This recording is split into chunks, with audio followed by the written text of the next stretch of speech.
I've assembled a panel of very special people to talk about tactics.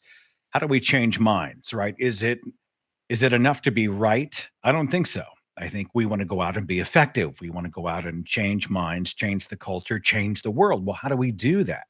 And so to talk about that, I have a panel of four people. I've got Sarah Haider of Ex-Muslims of North America, Matt Dillahunty of Atheist Debates and the Atheist Experience, Kavin Senapathy, a science communicator, and Anthony Magnabosco of Street Epistemology. I want to start with a quote from Dr. House. Now, I haven't watched House, but I'm going to have to now that I'm going to hopefully meet him at the American Atheist National Convention coming up in just a few weeks. I'm very excited that he's the keynote, right? He's like a Renaissance man. He's a musician, a comedian, an actor, and he is also an atheist. He does not believe in gods. And House apparently is quoted. There's a meme going around that says, if you could reason with religious people, there would be no religious people. And I see it shared on a lot of atheist pages. And it makes me cringe a little bit because, it doesn't really resonate with me. But I don't know. Do you want to sound off? Anybody want to talk about this particular idea? How do you reason someone who is practicing unreason in the first place? Well, I'll jump in, even though I'm going in a slightly off order, because there's a couple things I want to hit before the quote. Even first of all, I'm shocked, Seth, that you haven't watched House. I mean, just go watch it. Forgive me. I've never seen it either, Seth. Every episode, start to finish, twice, and there may be a sub discussion about how atheists are presented as characters on TV because it's problematic. But just for clarity, at the American Atheist Convention, Hugh Laurie, the actor who plays House, will be there. And I want to make sure that, if we're quoting from House, that we don't suggest that even Hugh Laurie agrees with the quote, because House is pretty much an ass and very snarky and snide.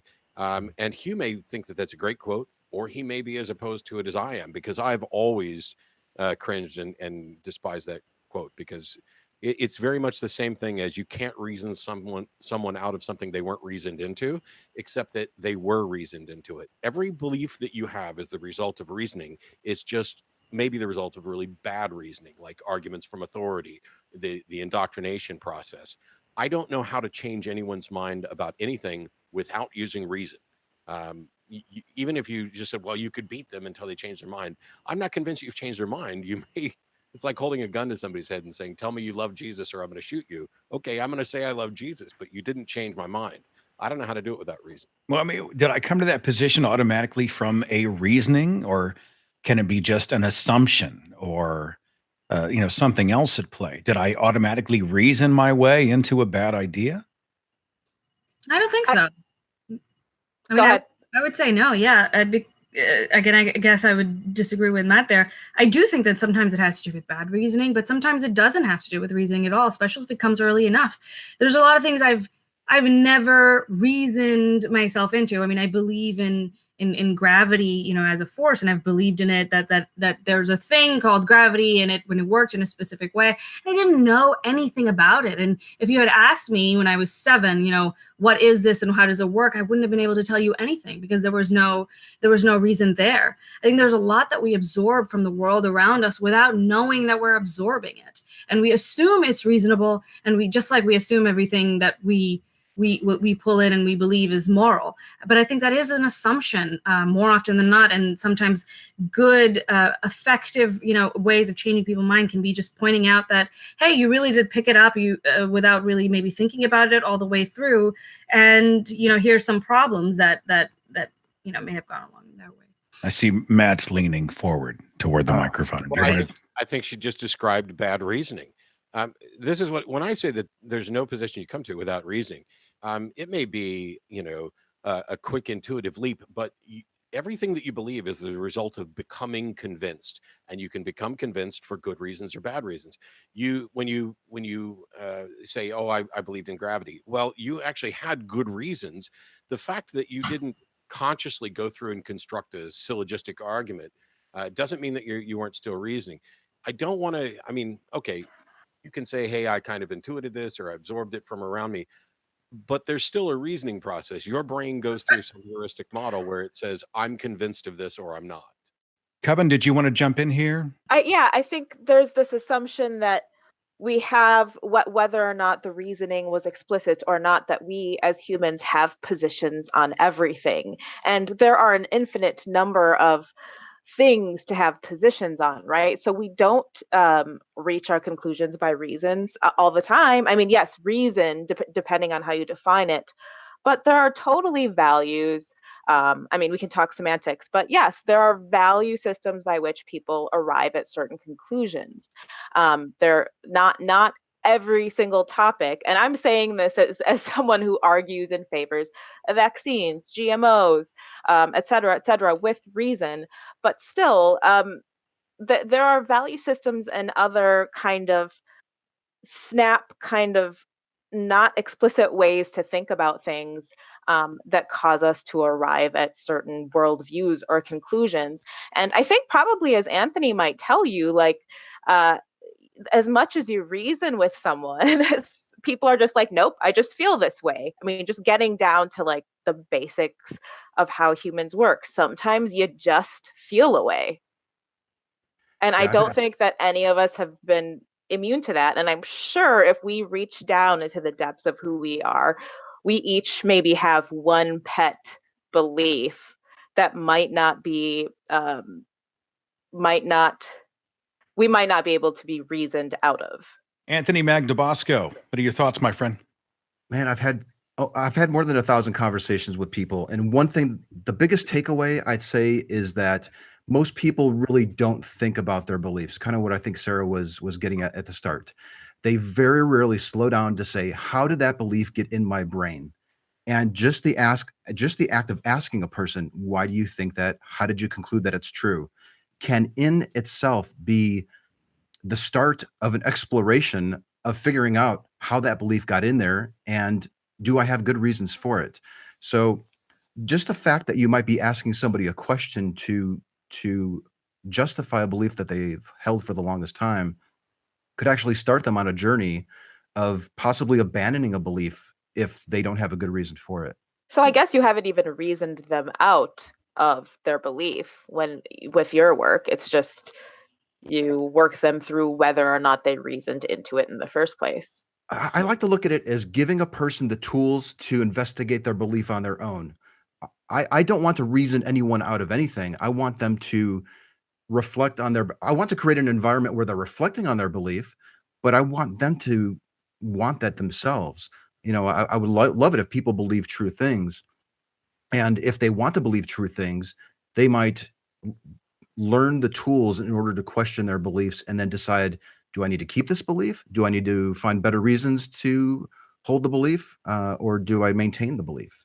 I mean, my knee jerk here is, hell yeah, I want to reason people out of unreasonable ideas. Like I want to be about reason and reasoning the processes of how we come to accept and embrace and divide, the wheat from the chaff, so to speak, how we separate the bad ideas from the good. So, I mean, I think reasoning is involved at all levels, is it not? Well, I think so, but my position is that people need to be able to examine these beliefs on their own. Sure, I can probably provide somebody with the facts that contradict a view that they have. And one thing that seems to be clear, although it might be debatable, is that presenting somebody with facts that challenges their position, especially if it's something that's tied to their identity, might cause them to want to hold on to that belief and dismiss your facts.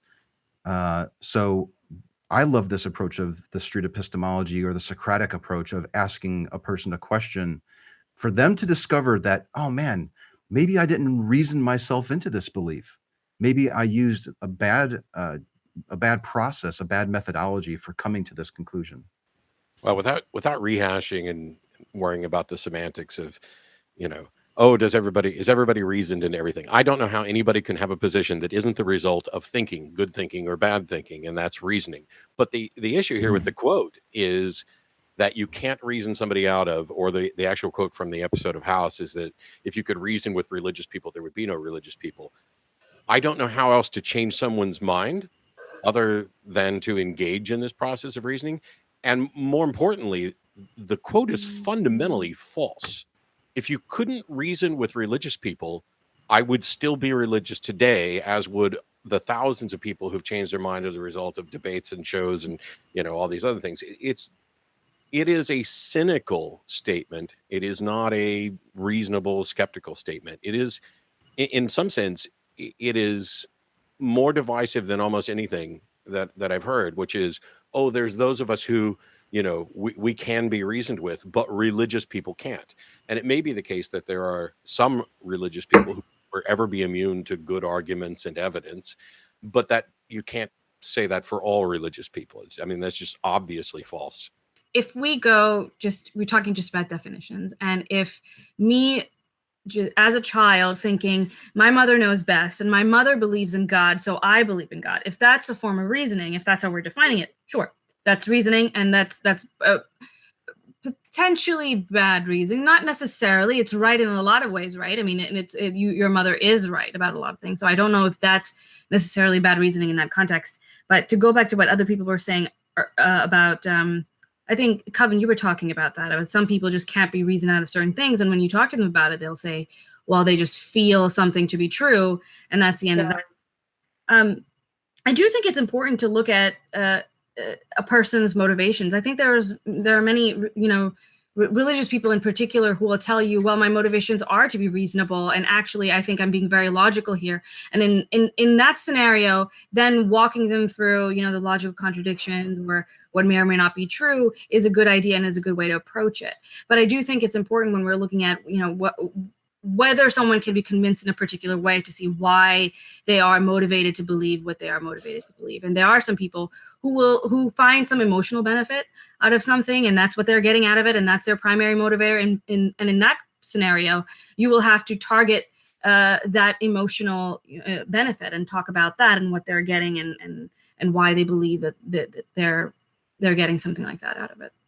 Yeah, the one thing we've seen over and over again is you can have a conversation with someone and drill down until you have very clearly identified the foundational flaw that serves as undergirds what they believe, and yet they still won't accept that that's a flaw. We do know, that happens all the time. Well, I was Sarah's anecdote of her mother, or maybe a hypothetical mother, I'm not sure what you meant, Sarah, reminded me of my childhood, because around the age that my kids are right now, I started having questions of mortality and spirituality, and I was raised pretty staunchly atheist. So I remember asking my dad, well, how do you know that there's no heaven, or how do you know that there's no reincarnation? I just had all these questions, and he goes, well, because I just know, life is a biochemical reaction, and the end of life is the end of life. I'm like, well, how do you know that? And he didn't have an answer. And I was just this funny kid, and my kids have the same questions now, and I don't answer them the same way that my dad answered me, but still I'm just like, it's the most likely thing. That's how you explain it to a 4-year-old, I guess. Does data matter in these conversations? When I first got into atheist activism, I remember walking into battle thinking, I have such good information.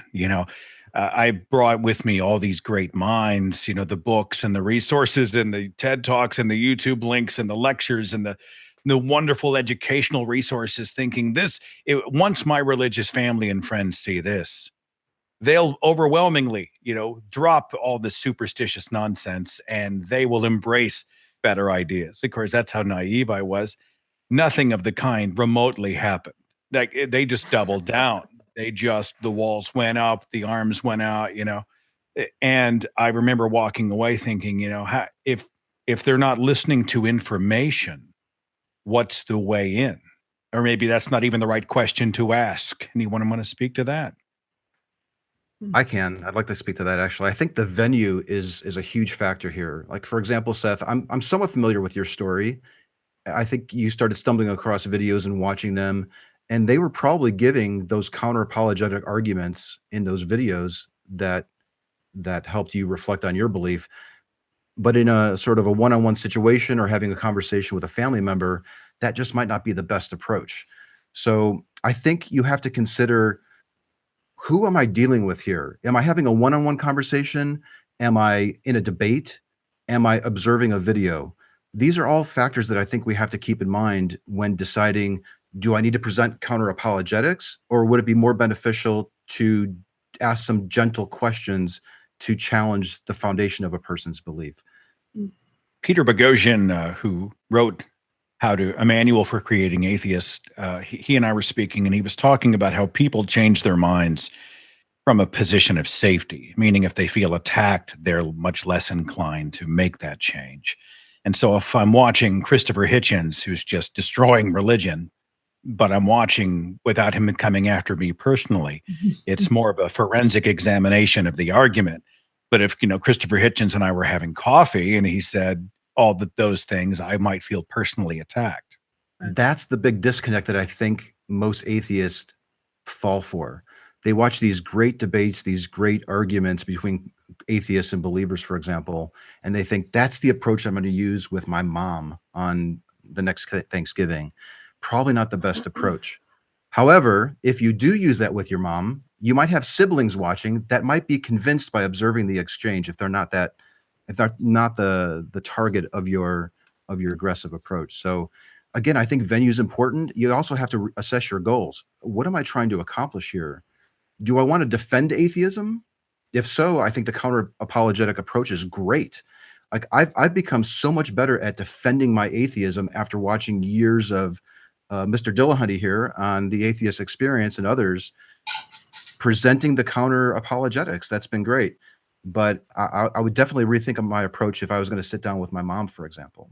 That's how we all refer to Matt. We call him Mr. Dillahunty. Yes, let's never do that. Good to know. I feel like you should have warned me ahead of time. I don't know if I was disrespectful earlier. If so, I apologize. Anybody else want to weigh in on data points and how minds are changed? I would like to add, I come from this. I do a lot of work in the space of critiquing widely held beliefs when it comes to food and health and biotech and parenting, as I mentioned earlier. And there are a lot of parallels with what Anthony touched on.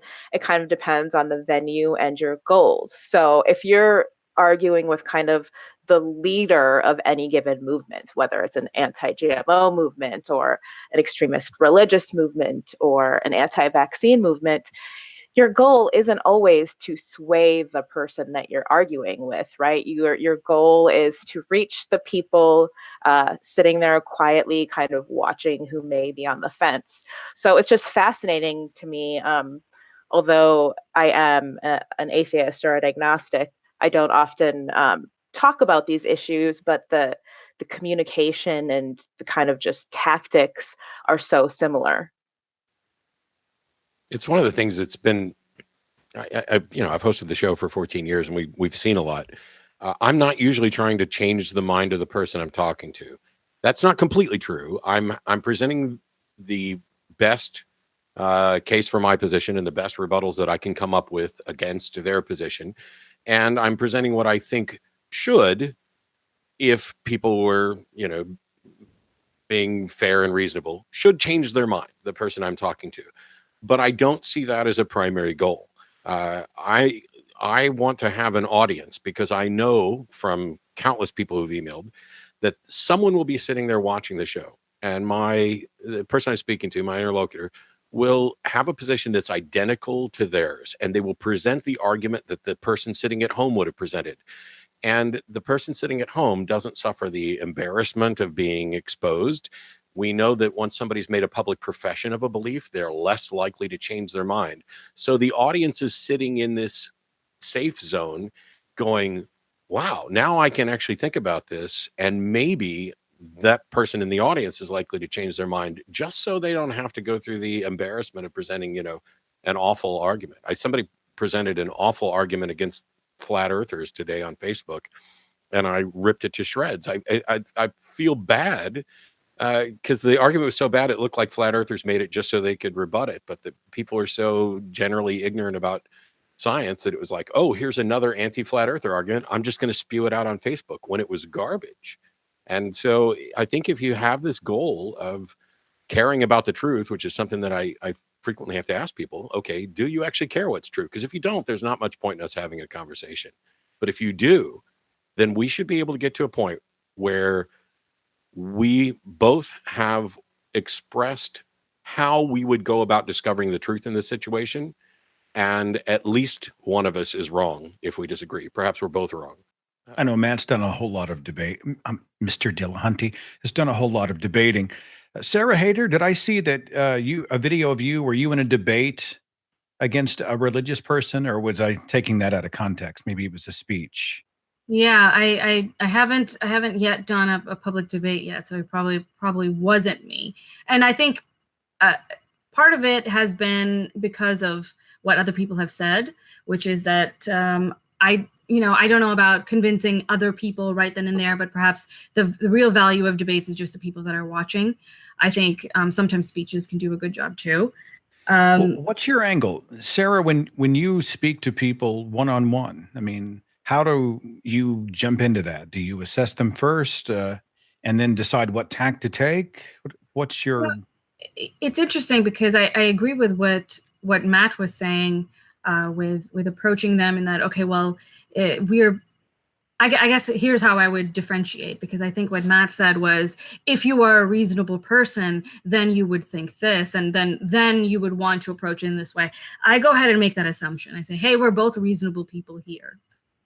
So given that we're both reasonable people, we can talk about it in such and such a way. And I think that changes the conversation a little bit. I amplify the commonalities that we have and try to remove the ego aspect of it as much as possible. Although in a one-on-one conversation, that may not be possible. I think it is really, really difficult to do. And so what works for me has been to encourage them to look into things on their own and to ask questions. And I'll ask questions in a way that, well, maybe you can change my mind. Here's what I'll need. Here's what I'll need to change my mind. And if you can find such information, then, I'm happy to hear it. And then they'll go look off on their own. And then they do that passive mind changing process that I think just works. It works better.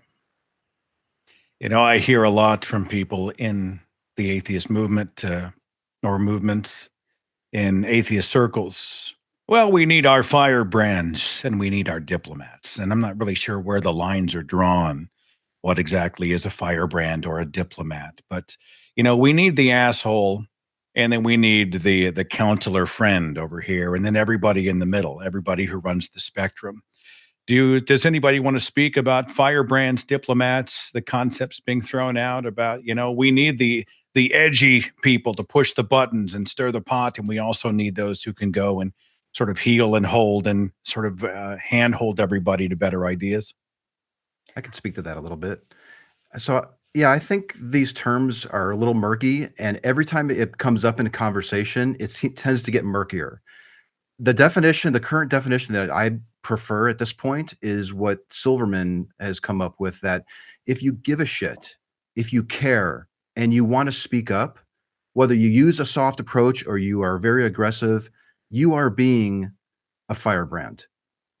Silverman has classified street epistemology as firebrand because you're not just nodding your head and smiling and letting somebody pray for you, but you might say, hey, do you mind if we chat about why you think prayer works?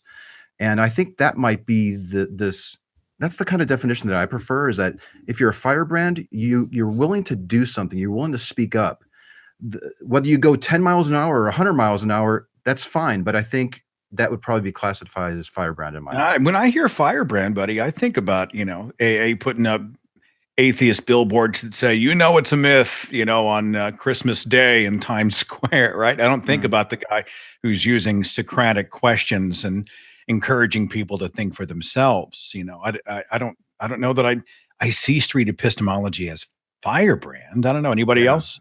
I could see why someone would see street epistemology as firebrand, because to some people, questioning this fundamental belief is highly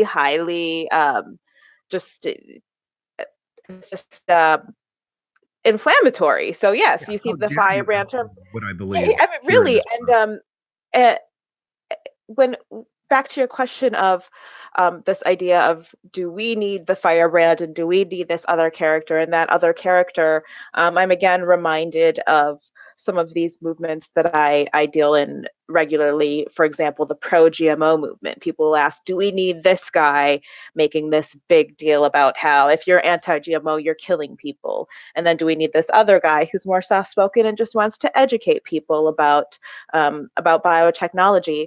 And I think that the danger in this question is this idea of we. Do we need this? Do we need that? I think in any given movement, whether it's atheism or pro-GMO or pro-vaccine movement, you have to remember that the movement is composed of a lot of different people. And all of these different people have their own goals, right? So just because someone is outspoken in, say, the pro-GMO movement, that doesn't necessarily mean that this one person is super pro Monsanto, whereas another person in this seemingly cohesive pro-GMO movement might be like, screw Monsanto, just for the technology. So again, we need to like kind of remember this mosaic that creates any given movement. Yeah, I would like to, I guess, get to a better definition of what we mean by firebrand, as Anthony was saying earlier. Do we mean, when we say firebrand, do we mean aggressive in their approach, or sure-footed, or disruptive? Somebody? No, I don't think it's any of those. Let me propose this. How about caring enough to do something? That, I think, is I like that definition, and that applies to all the different styles. And what I like about just doing something is that somebody might watch a video of Matt, or somebody might watch a video of Seth or Sarah or Aaron Ra or David Silverman or one of the street epistemology videos, and each of those different styles will appeal to different people. And what I like about these firebrand approaches, if you'll allow me to say that, is that people can decide which one fits their personality better. And if they feel more comfortable asking nice, friendly questions and making people feel comfortable, then they might gravitate towards SE. If they really like the counter apologetic approach and the in-your-face approach, they might try that. But just going out and doing something, saying something, not just letting something slide by, and giving enough, caring enough to actually do something, I think, from my perspective, fits the definition of firebrand. I don't know if that's enough, though, because caring enough to do something, that's quite vague.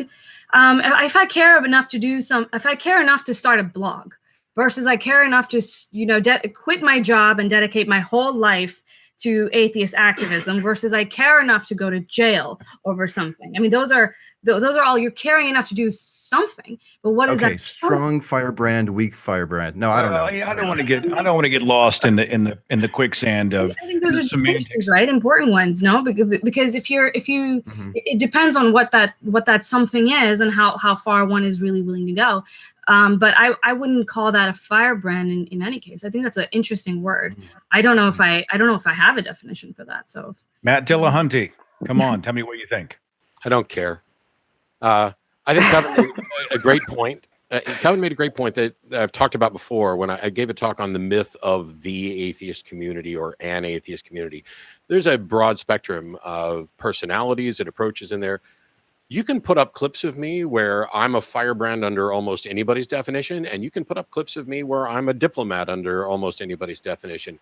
So I really don't care that much about what label somebody wants to put on. Any given conversation, I can get emails saying, oh my gosh, you had the patience of a saint and you were really gracious toward that person. And about the same phone call in the same episode, somebody can email and say, oh my gosh, you are the biggest dick I've ever seen. Yep. But in that scenario, right? I mean, they're defining firebrand as aggression. And I think that that's wrong. I think this is why this is kind of not a very helpful word, because of the differences in how people perceive it. Because there's a huge difference between being sure-footed and being aggressive. Because you can be, like I consider myself a pretty hardline free speech person, but many people don't perceive me that way. And the reason they don't perceive me that way is that I'm willing to concede good points from the opposition when they have it. And I'm willing to talk about it and discuss it. I'm willing to say, okay, well, I understand that sometimes speech does cause harm, but that doesn't mean I move away from where I am necessarily. So I think that there's a little bit of confusion there of what it means to be a firebrand activist. Yeah, I think it also just depends on who you're calling out or who you're criticizing in any specific movement. Someone criticizing a leader might be seen as far more inflammatory as someone criticizing some rando on the internet, right? So it all depends kind of on the intent, on the optics, and on so many factors. And so yeah, I mean, I think this could be a whole episode. I think it's a false dichotomy because, first of all, you have a broad spectrum of potential responses, and some of them are going to be slightly more firebrand under different people's definitions. Some are going to be slightly more diplomatic. This is why I just dismissed it, saying I don't care. I think we need as many voices as we can possibly get that are productive. Now, if someone is doing something that is counterproductive to what, I mean, this gets back into the myth of a movement or the movement, but if they're clearly being counterproductive with respect to the goals that we're supposedly sharing, maybe encouraging church-state separation, et cetera, that's a problem. And I don't care if they're doing it nicely or as an asshole. If they are effective, I mean, Hitchens would get in his zone and just snark against religion in ways that almost anybody would view as, oh, that can't possibly be helping. But it was helping. It wasn't always helping. Not everything I'm sure I've done some stuff that's been incredibly counterproductive. But the goal is to move the mission forward to whatever extent we can agree on what the mission should be, which is probably a better question than whether we need firebrands or diplomats. We need people. Stupid question. What was I thinking? Really? I mean, let me scratch that one off the list here. I'm sorry to have wasted your time. Can I just add one more thing to that? I won't go firebrand or anything, but if you have the ability to record your interaction, whether you jot it down and make a Facebook post, or you're able to record the audio with permission or video with permission, if you can share that, these videos are reaching other people, whether they watch a really aggressive approach or the soft, gentle street epistemology approach. People watch these videos and number one, they get exposed to the different tools that are out there, but they will be affected by that. Many people will watch these videos of the street epistemology stuff and say, I was asking myself the same questions that you were asking her. And the very same expressions that she was giving were the same ones that I was giving. And now I can't believe that anymore. So if I could just put a period on the end of this, like, try to share these exchanges as much as you possibly can, because people are watching and people are hungry for these different approaches. Well, let's talk about street epistemology for just a second, since I've got you here, Anthony. This, for me, was I was first introduced in Peter Boghossian's book, and you just sort of took it to a whole other level. I'm going to try to describe it. You tell me and everyone else if I did it justice, okay? But you, on your channel, will go out and live stream random encounters with people that you just meet on the street somewhere. You will ask them if they have a God belief and how sure they are, maybe a scale of 1 to 10. And then you will use the Socratic method to sort of explore how they came to believe, which is what epistemology is, right? The study of knowledge. How do we come to know the things we know? And at the end of your very short encounters, often 5 minutes-ish, 10 minutes or less, you'll ask them, well, now how sure are you? And we'll see that number drop from, hey, I was totally sure at 10 to, oh, now I'm a 6 or a 3 or whatever. Is that is that a relatively accurate description of what you do and how you do it? That's pretty good. I don't live stream everything. I don't always ask people to scale their confidence in their belief. Sometimes I just forget. There isn't always movement on the scale. Sometimes a person will say, I'm just as confident. Sometimes I forget to ask the follow-up question after a conversation where a person appeared to drop their confidence, but then they might email me 6 months later and say that they were thinking about it and want to meet again, or maybe they have lowered their confidence. The goal for me, though, personally, is not to see an immediate drop in confidence. I'd be a little worried if people were just dropping their confidence after a 5-minute talk. My goal really is to encourage a person to think about the method they use to arrive at that belief, and is it reliable? And I really, like I said, I'd be a little worried if somebody just immediately dropped their confidence. I want people to think about this and give it some serious thought. How do you find these people? Do you just walk up to anybody, anywhere? Do you go to college campuses? Do you go to businesses? Where? I choose public parks and public schools. However, you don't have to go out in the street and initiate talks to do street epistemology. The irony here is that the most prominent examples of SE are people doing what I do, where they go out and initiate talks in a public area, and they have these pretty good. We have these pretty good discussions, and people tend to reflect on their beliefs. Most people are using this method will use it over social media or on the phone or when they go to their parents' house for the holidays. The most visible examples are usually with people with cameras on the street, and a very small percentage of the people who are using SE would actually do that. It kind of goes back to the idea of recording it. I want to record these examples so people can see how it's done and possibly consider using that approach with their loved ones, with their friends, with their family. Anybody else want to talk about the Socratic method and this method in particular? Anthony and I have talked about this a lot, actually. He's been sat in this room with me having a conversation about it. And I think don't go to the scale. Please don't go to the scale. I think what he does is I'm just kidding. Because, you know, we need like I was saying earlier, we need as many approaches as we can that are, you know, potentially moving the needle depending on what your goal is. There's more than one reason to engage. I might be, you know, I like the idea of having an audience because now the things we talked about before, somebody in a relatively safe position can change their mind. I have issues with some of the ways that, well, Pete and I haven't had a chance to talk about this as much as Anthony and I have, but the manual for creating atheist isn't actually a manual for creating atheist. I think what Anthony's done with street epistemology and encouraging other people to do this is great, but Anthony's goal is not to go out and create atheists. I'm happy to have that as one of many goals, and actually fundamentally it's just getting people to care about what's true and trying to get rid of as many, you know, bad untrue beliefs or unjustified beliefs as possible.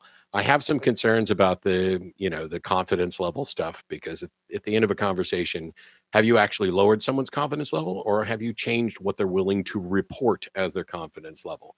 And if somebody goes from a 9 to a 7, did they actually go from a 9 to a 7, or were they a 7 at the beginning and they were just, you know, being a bit hyperbolic and, you know, exaggerating? I don't know. But what I do know is I've watched the conversations take place, and whether it's Anthony sitting out there with a camera, you know, getting people at the Alamo, or, you know, our TV show or one-on-one, I've watched those conversations and getting people to think, getting back to the issue that we kind of started with, you know, do you reason your way into it? Are you just kind of running with assumptions, and this stuff has kind of wormed its way into your brain? Getting people to think about why they believe what they believe, and do they actually care about the truth, is incredibly valuable. I mean, it's probably, the Socratic method is the best tool we have, because instead, as far as I'm concerned, because instead of me saying, oh, you're wrong, it is a questioning process that gets someone to say, hang on a minute, am I actually right? Do I have good reason to think, you know, this? And it's you're less likely to get defensive walls immediately. If you walk up to somebody and you're wrong. Well, first of all, I think you've adopted a burden of proof that you may not be able to meet, because, like, if theirs is a God belief, they should have the burden of proof. Why on earth would you run into somebody and say, oh, no, there is no God and I can prove it? Because you can't. Yeah, I mean, you're adopting a burden of proof you don't need, but you're also forcing them to put up a wall, because now you're going after something that's key to their identity, and you're not really presenting the sort of thing that's likely to change someone's mind, which is why you end up getting labeled as a firebrand or an asshole or whatever. So I love the Socratic method, and I love what Anthony's been doing with it in street epistemology. But if somebody says something that's demonstrably wrong, instead of saying that's factually wrong, which is the first instinct many of us have, well, actually, no, this is untrue, and here's the correction, what would be a more effective way in? I think there are some people who are ready for evidence. They're ready for it. They want to believe true things. They are open to it, but you need to feel people out first. And I think using the Socratic approach to judge, to determine where a person is at, before you waste any time giving them a link to an article or some sort of press release or the latest study that came out, Don't waste your time if that won't change their mind. Get some sort of buy-in. Let them actually verbally confirm to you that, yes, if I saw that this wasn't true, then I would look into it further and I might lower my confidence in it. But if they're not evidence-based, then don't waste any time giving people evidence. But if they are, sure, go ahead and share that info. I just Sarah, think, do you want to weigh in? yeah. I mean, out of what we've been talking about, I think what Matt said about getting people to care about the truth is more difficult than it sounds. And it's often it's difficult because it's not necessarily something people will explicitly. I mean, no one goes and says, "I don't care about the truth." I mean, I guess occasionally you'll find people. No, people who watch Alex Jones say they care about the truth. Everyone says they care about the truth. Everyone will say they care about the truth, but I think that's what makes it a difficult thing to talk about. I think that's what makes that that part of the persuasion effort more difficult. And I think that that's something that we need to pay more attention to, in the sense that why is it that someone might be, psychologically motivated to not believe in what is true, and what can we do to alleviate those pressures? Because it can be that to believe what is actually the truth will be so devastating to that person, both in the consequences for them, for who they are, but also maybe for their family, also maybe for their lifestyle, and we have to be thinking about that when we're discussing this. Well, let me stay on you, Sarah, and throw this out, because I will hear from time to time someone says, there are just some people out there who just, they need religion to get through, to get by. Mm-hmm. And who are we to take that away from them? They're not as strong as we are. They don't have the tools that we have. Religion is all they've got. So let them have it. What's the harm? Anybody want to speak to that? I'll start with Sarah. I think I hate that. I hate it when I hear that, because I think it's so condescending, right?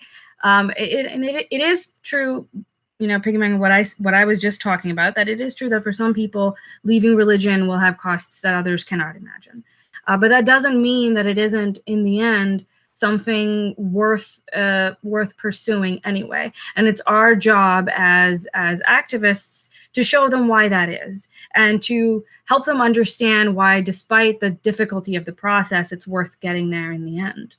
I also think it's important when we decide to engage with people, whatever tactic we decide to employ, that we have an obligation to be there for them when they start questioning, when they start doubting, whether it's passing them off to recovering from religion or meeting with them again and just having a conversation about how you cope with the difficulties of life and not believing in any God, if they're willing to listen to that. Try to show them what it's like to live as a non-believer. I think could probably be one of the best things that we can do. But try to be there for them, whether you send them a resource or pass them off to somebody like Recovering from Religion. Try to see it through. When I first started going out, I'd have these great talks, I'd shake their hand and I'd walk away. I didn't even give them a card. And I'm so glad now that I do give people a way to contact me, because I get messages all the time, sometimes years later, from people who are now ready to see what life might be like without this belief. Sarah had said something a minute ago about everybody cares about the truth. And I would love to agree. And I said everybody says they care about the truth. Sure. Except that I've had people on the show, when I press them on this, flatly say that they don't care about the truth. I've heard that as well. I'm not necessarily sure what to believe. I think it's a problem of trying to narrow things a bit, because there may be the case that you do care about the truth in categories A, B, C, and D, but not about the truth in E. And one of the prime examples that we've used to kind of illustrate this point is, you ask people, if you had terminal cancer and you weren't aware of it, would you want to know? Now, that's a question of, would you want to know the truth? And there are people who will say, yes, I definitely would want to know, and people who would say no. And so they're valuing something in this scenario more than the truth, but that doesn't mean they don't care about truth. And, hey, would you care what your actual bank balance is versus your imaginary one? So it may be a case of trying to oversimplify a little bit. I think in general, people care about the truth. And I think almost anybody would say that they care about the truth until you get into, those little side scenarios. But I think all of us at some point, no matter how much we might profess otherwise, don't care about the truth on some subject at some time because our comfort is, more valuable in that area. And as the guy who put out the T-shirt saying, "I want to believe as many true things as true false things," that is my position. That doesn't mean that there's not, somebody could find a subject where maybe I don't want to know the truth as much as I might think I do. Kavin, did you want to cap this? Yeah, I think there's a quick point that I'd like to make, and that's that as critical thinkers, we like to define the word truth as the observable truth, the empirical truth. We see it, it's there, it is true, or we don't see it, it's not there. But you'd be surprised, just in my line of work, how many people I will see define truth in different ways. I mean, there's the observable truth, and then, for example, there's my personal truth. And I'm sure you've all heard that as well. And so when we're talking about truth, I just think it makes sense to define it in the way that we see truth. It's true for me, right? I mean, this is No. this is No. Or I have, there's this idea that I've heard people say something to the effect of, or argue against me. I'll say, okay, there is data, there are oceans of data, there's hundreds, thousands of studies that point to X. And people will say, well, X wasn't true in my life, so my truth goes against the truth of data. And I'm not saying that that's reasonable. I'm saying people most certainly do think that way. That's on par with confusing weather and climate. That sort of thing. When people say, "Oh, my truth," or "it's true for me," I have the same response. When I use the word truth, I have a specific definition which is consistent with epistemology and philosophical foundations, which is truth is that which comports with reality. If you want to talk about truth in some other context, we'll have to use like a substitutionary label. But if there's actual data, the data are what the data are, period. Now, the data could be wrong. You may not be a representative example of that particular data set, but you are an incredibly small sample size. So the fact that something hasn't happened for you doesn't change what the truth is. It just changed what your personal experience is. No, but it was true for me and it was true for my kids. So there you go. You are trying to be reasonable right now, and that's condescending. There's one question that I found really helpful in breaking through this relativistic approach, this relativistic view of truth, and simply asking a person, do you view truth more as an opinion or a fact? And that's usually a good way of getting a sense of how people are using that word. And sometimes the discovery that, oh, wow, yeah, I'm really kind of using it as an opinion. Then they kind of start seeing the nuance there that, 2 + 2 = 4 is not really an opinion, but yet that's really a fact. That is true. And that tends to help a little bit. Dr. Ryan Cragen is a sociology professor down in Tampa, and he's written several books and he's done some studies, and he has come to the conclusion and produced some data to go along with it that we don't change minds with facts necessarily as much as we change minds by changing people's social circle.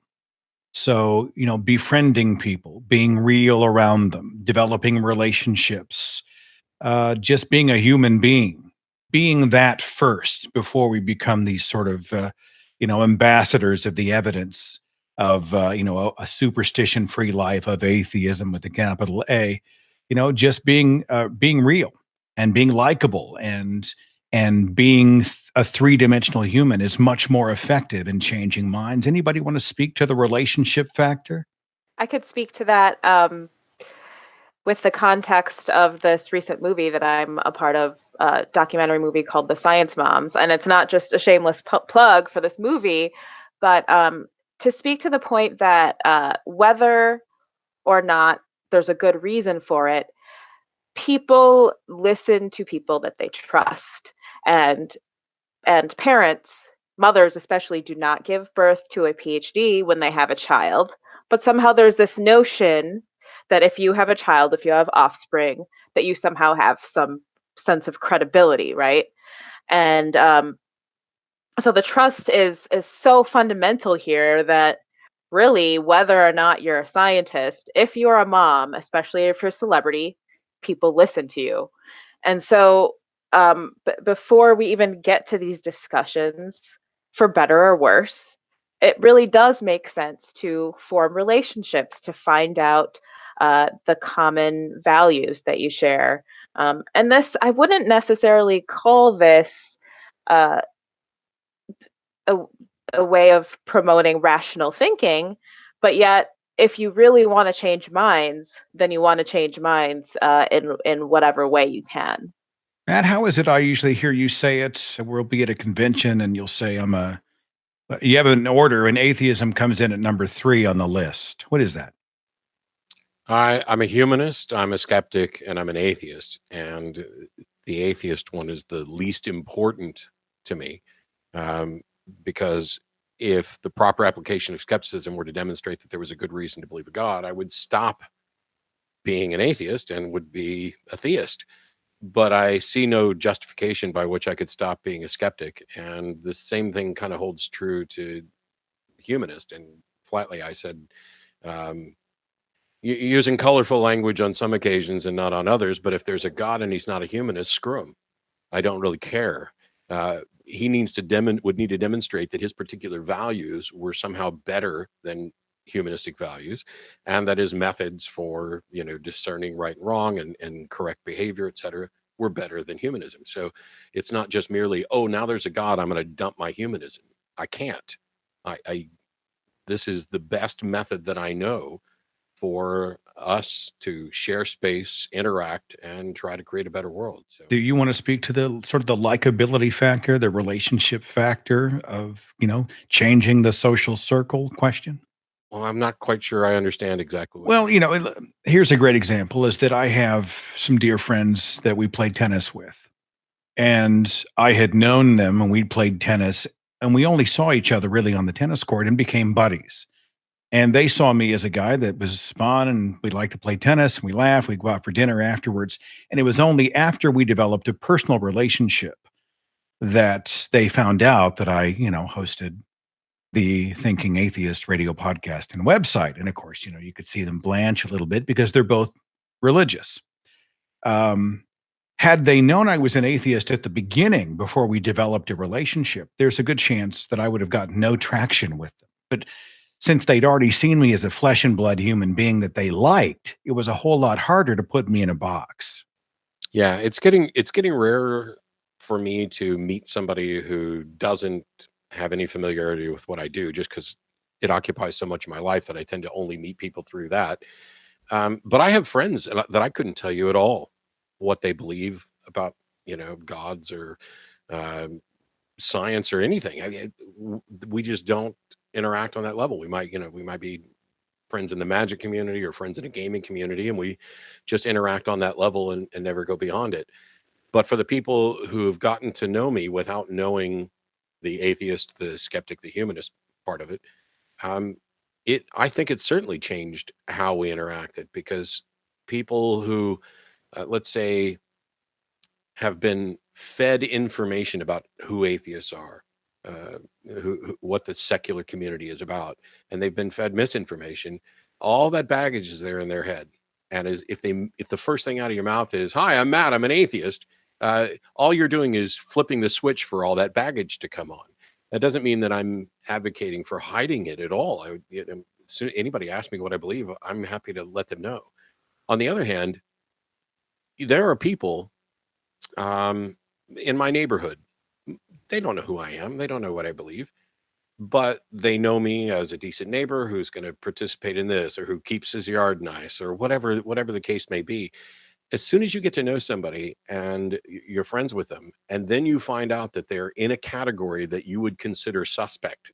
Oh, I'm a liberal, I'm a conservative, I'm a whatever the label is. If it would have set them off beforehand, now they have to reconcile that with the image they've already developed of you. So if you know people who are gay, it's a lot harder to hate gay people. If you know people who are Muslims or ex-Muslims or atheists or anything, you pick a category. If you get to know them as people first, and they are decent people, it's much, much harder to vilify them. It's much easier to keep up these barriers as long as you're not actually interacting with people outside of your little pocket of reality. Having relationships with people who hold an opposing point of view, this just isn't done. these days, right? We're all guilty by association. If you're seen in the zip code of any specific person, there's a guilt by association narrative out there so often. Sarah Haider, did you want to weigh in? Yeah, I mean, there's, it's interesting because just the other day there's a Pew poll that came out, I mean, maybe a week ago, about people who leave Islam, and it said that 23%, something like that, about a quarter of people who are raised Muslim in America no longer identify with the religion. Some of them become Christian. Many of them become atheists or agnostics or say that they have no religion altogether.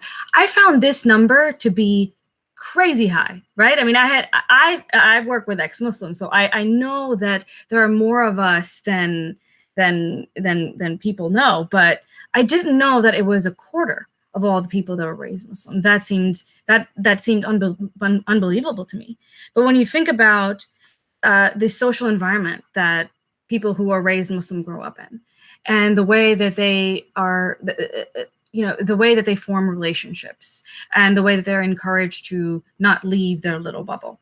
And I think maybe the most potent of all of that is the way that they are taught to look at people who no longer believe in Islam or who've never believed, right? There's a sense of those people they're XYZ, they're terrible, they're immoral, they're whatever it is. And even if you are actually maybe an atheist or actually you don't really believe, you don't want to apply the label to yourself because it has been so effectively demonized by your community, and you come to believe it yourself. You come to absorb some of those feelings without really knowing what exactly is going on.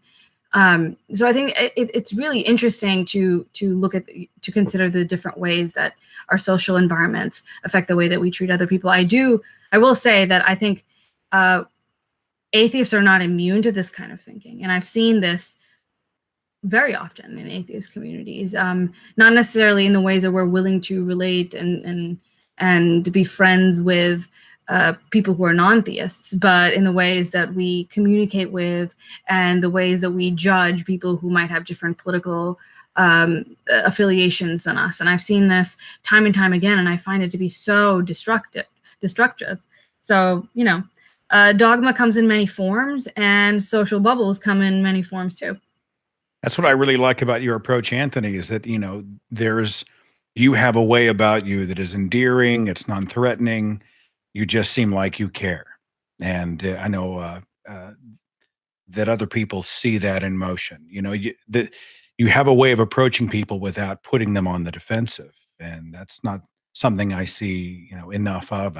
Yeah, I think people were really taken aback by when the street epistemology videos started coming out, not just mine, but other people that were uploading them, is Matt had mentioned earlier, this sort of creating this sort of sense of safety. Here, we can talk here. It's okay to tell me what you believe, why, and how you're so sure.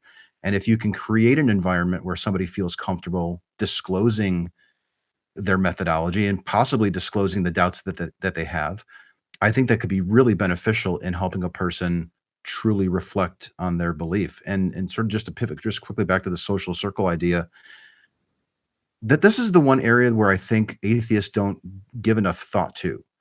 Because when you're talking to a believer and they're presented with this idea that they're believing something that might not be true, it's more than just the belief that they might lose. They might lose that relationship with their spouse. They might lose a job even, possibly. They're definitely going to lose some friends.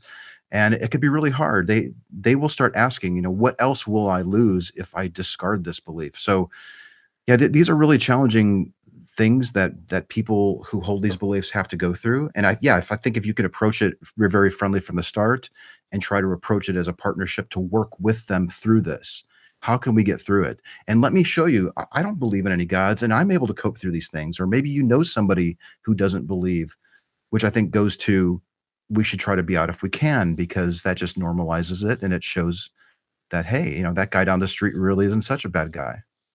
That leads into my second to last question. But first, real quick, Matt, did you want to weigh in on the social bubble thing?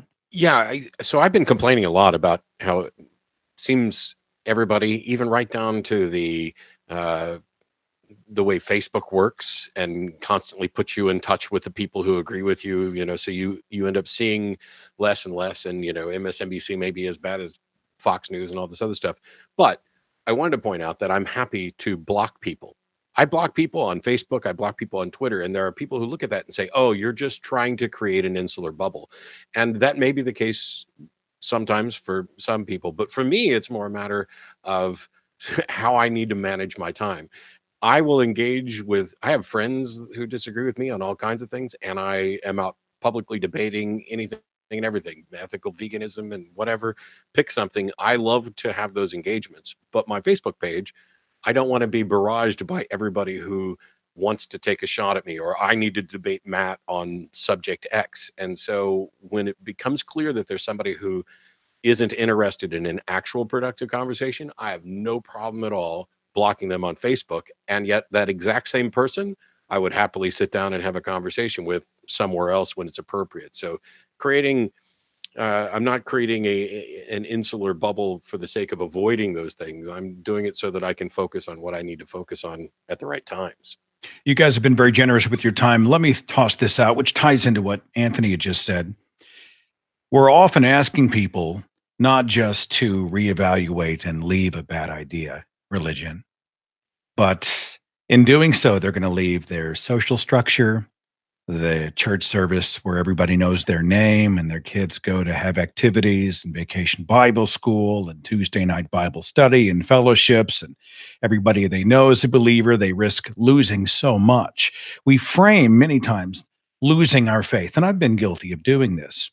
Can we talk about it in terms of what people gain, right? If I walk away from religion, do we as a movement have to do a better job of creating a place, a soft place for them to land, right? What are we offering if we're asking people to give up so much? Anybody? I think this has been the focus of what I've seen a lot of smaller communities and eventually the bigger communities doing in recent years.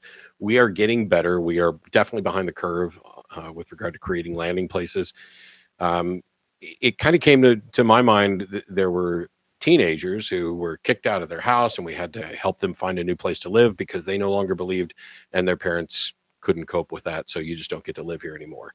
But as you're pointing out, it's broader than that. If you lose your entire social network just because you no longer believe or you can't participate in this, then there needs to be some organization. There's actually a bunch of them now. You got Sunday Assembly, you got Oasis, you have Atheist Community of X and the Ethical Society and all these places. It's just, from the standpoint in the United States, religions have an incredibly unfair advantage in the sense that not only they have this tax exempt status forever, but they've had this kind of status quo forever of, oh, well, of course church is a good thing. And hey, what church do you go to? And you just moved to town. Would you like to come to our church? Hey, we'll help you move in. We'll help you move furniture. We'll make you some food until you get your, refrigerator stocked and stuff like that. I think waking people up to the good things that are done by religious people, perhaps on behalf of their religion. I don't think those are good things from religion. I think those are good things from good people. It's just that they've built a mechanism by which they can encourage people to donate, to participate, to help out. I'd like to see the same thing happening, and I think it is happening in the secular community without the kind of guilt motivation or the, oh, you need to do this because God said so. No, you need to do this because this is who we are as human beings. Let's help each other out a little bit. You might need help. How difficult it is. We've talked about altruism for ages. Is there such a thing? And is there anything truly altruistic? I think you can have a purely selfish foundation for altruism just by recognizing that I have to share space with other people so that the good things I do that propagate out may benefit me as well. Whether or not that counts as true altruism, I really don't care, because what it does is it addresses the truth about how we're going to have to interact as human beings, that by and large, we're social creatures, that my beliefs inform my actions have consequences, not just for me, but for the people around me. And the same is true for them, which is why I care about what people believe. Sarah, I know you see this with ex-Muslims of North America and beyond, right? They're essentially, many of them, working now without a net. So you are helping to create sort of a place for them to land, right? Yeah, so we build communities of ex-Muslims across the United States and Canada. So I understand. I mean, that's how we began, was just as a community building organization, and now we're doing some more, outspoken like advocacy work and education based projects just to educate the public. But we started, and the heart of our organization has been the communities, and it's hard to overstate the importance of having that, just that one or two or three people that who are like you, who think like you, in giving people the confidence to actually voice their opinions in their broader circles, in their communities, in on their families, because they know that they won't be totally alone. And I think it's just easy to forget how human we are, and it's easy to forget how much we need this and how much we rely on it, whether or not we articulate it out loud. But what Ex-Muslims in North America wants to do is to build local communities for ex-Muslims, so that there is somebody that they know, and if they need help, if they need a couch to sleep on, we can connect them with people who are like-minded, and we can connect them with people who understand. And I think it's one of those things. Like, the hope is that we won't need to exist. The hope is that we won't need to build these specific communities for ex-Muslims. So I'm working to try and change the dialogue within Muslim communities enough that we won't need to exist, and there won't need to be this organization. So I've been volunteering for Recovering from Religion for the last 3 years, the first 2 of which I was a hotline operator. I wanted to see what's the flip side of an SE conversation, or somebody that's experiencing doubt. And I can't tell you how many times that I would take a call and somebody say, I'm an atheist, I don't believe in any gods, but there's just nobody in my community.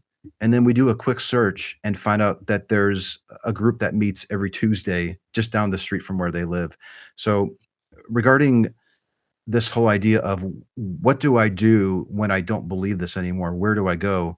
More than likely, there's a community just waiting for you. They've gone through this before. They are there to catch you if you need it. You just need to look. And if there isn't anything in your area, consider starting it, because more than likely, there are other people just down the street from you who also don't believe, that are looking for something. So sometimes we have to create our own landing spots. We have to create our own communities. And if they're not there, and it's definitely worth the time and effort if you find yourself having to do that.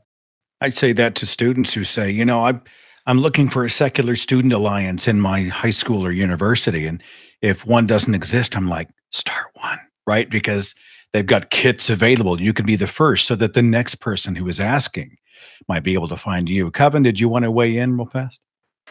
Well, yeah, just to everyone else's points, we're talking about shifting from one community to another. From my own experience, not in converting people away from religion, but just convincing people to take more science-based views.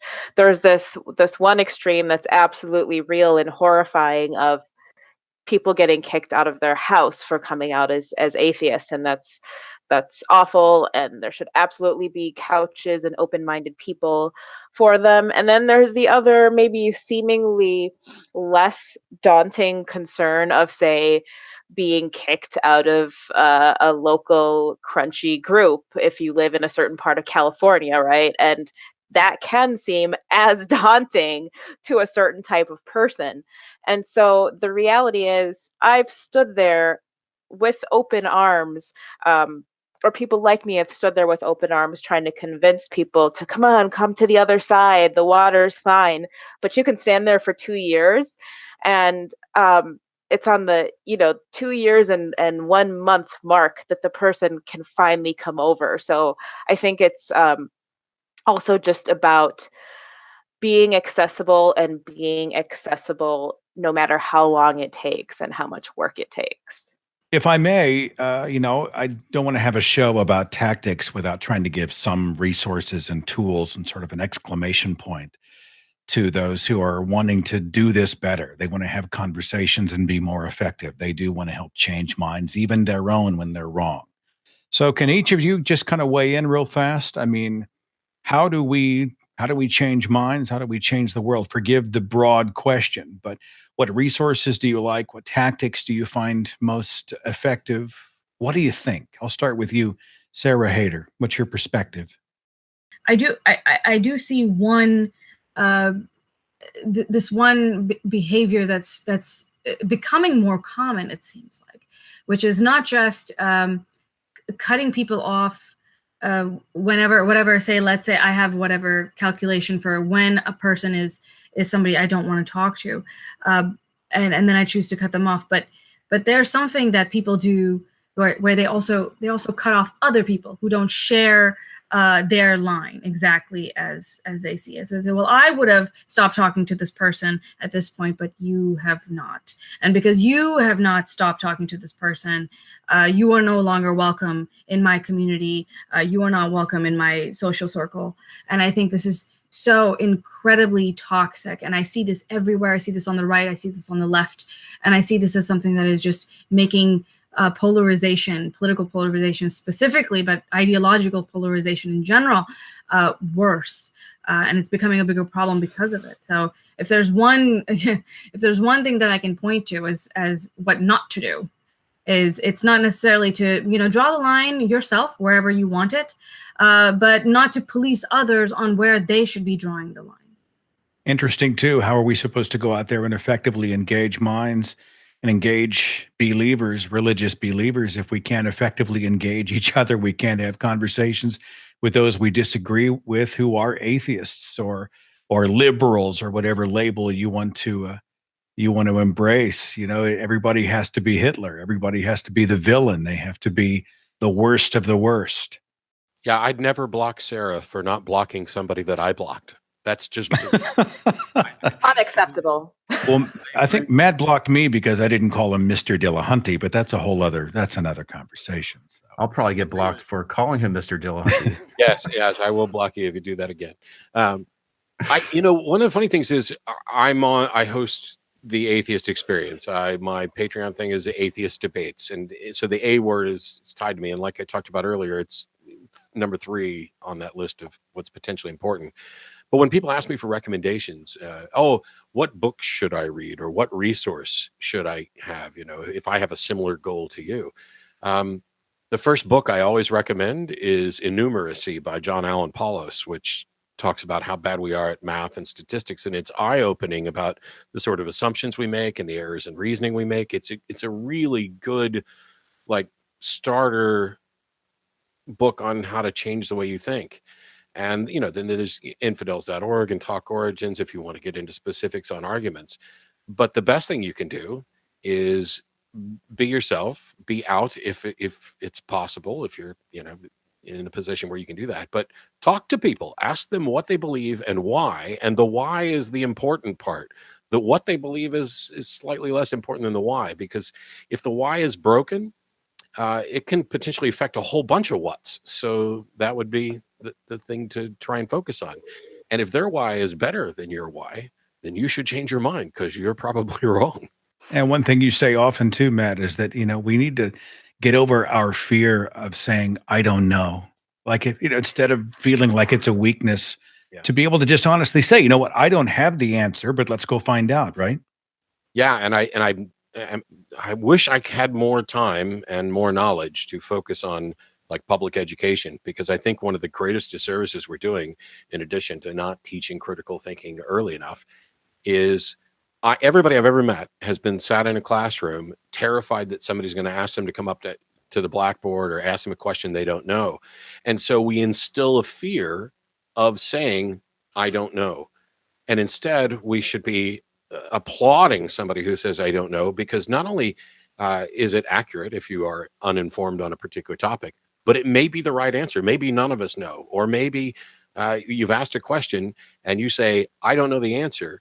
Then let's go find out. You can't fix ignorance if you make people afraid to ask questions and to acknowledge that they don't have the answer to everything. And when you look at religions, it's one of the biggest objections I've had is that religions seem to pretend that they have the answers to everything, including things that we don't seem to have any answers for. Abiogenesis, right? Where did the first cell come from? Those types of things. Rather than nothing. Yeah. I don't know, and neither do you. Kavin Senapathy, you have any final thoughts for us? Refrain from assuming that someone that holds kind of a non-evidence-based view is anti-data or anti-science. It might just be, as we touched on earlier, that their value system or their community has shaped up in a way that they have a really good reason to not change their belief. And a final actionable tip that I learned recently and came as a surprise to some of my friends, at least, is that you can mute specific conversations on Twitter without muting specific accounts. So just click on the little triangle on the right and hit mute this conversation, and then you will not get notifications for the rest of that thread. There you go. You're welcome. Because life is too short, right? Yeah, it's an interesting point Absolutely. too, before I get to Anthony, but let's make sure we're both talking about the same thing. If someone says something to me, there's merit in me actually restating their position back to them to make sure that I'm on their page and not addressing an argument they never made, right? Yeah, I think so. I think we end up talking past each other far more often than not when it comes to these issues. Anthony Magnabosco, any final thoughts, my friend?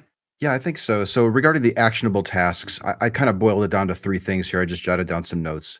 Assess your own skills. What am I good at? Am I good at arguing with people? Am I good at listening? Am I good at both of those things?